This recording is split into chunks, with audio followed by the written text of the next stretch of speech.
Daniel Defoe, Robinson Crusoe, Part 54. Chapter 6. Ill and conscience-stricken. When I came down to the ship, I found it strangely removed.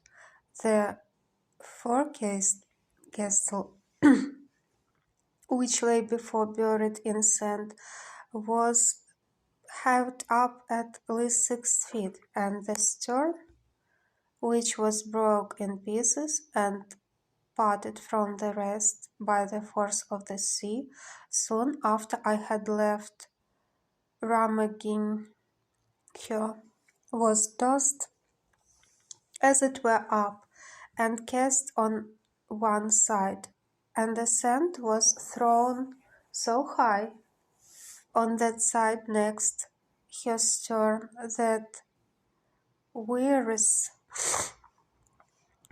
there was a great place of water before, so that I could not come within a quarter of a mile of the wreck without swimming. I could not walk quite up to her when the tide was out. I was surprised with this at first, but soon concluded it must be done by the earthquake, and as by this violence the ship was more broke open than formerly, so many things came daily on shore, which the sea had loosened, and which the winds and water rolled by degrees to the land. This wholly diverted my thoughts from the design of removing my habitation, and I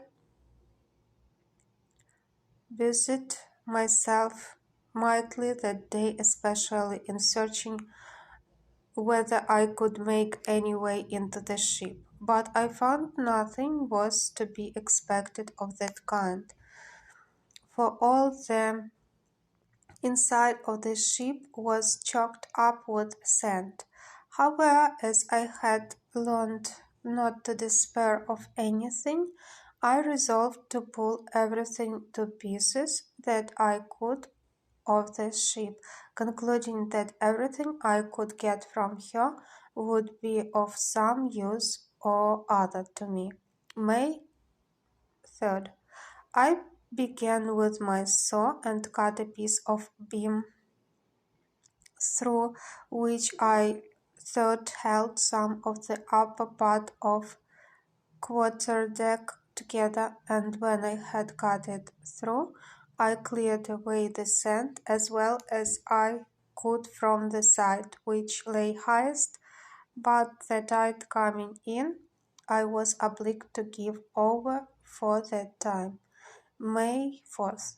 I went a-fishing, but caught not one fish that I durst eat of, till I was weary of my sport.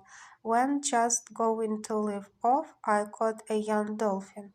I had made me a long line of some rope yarn, but I had no hooks, yet I frequently caught fish enough, as much as I cared to eat, all which I dried in the sun and ate them dry.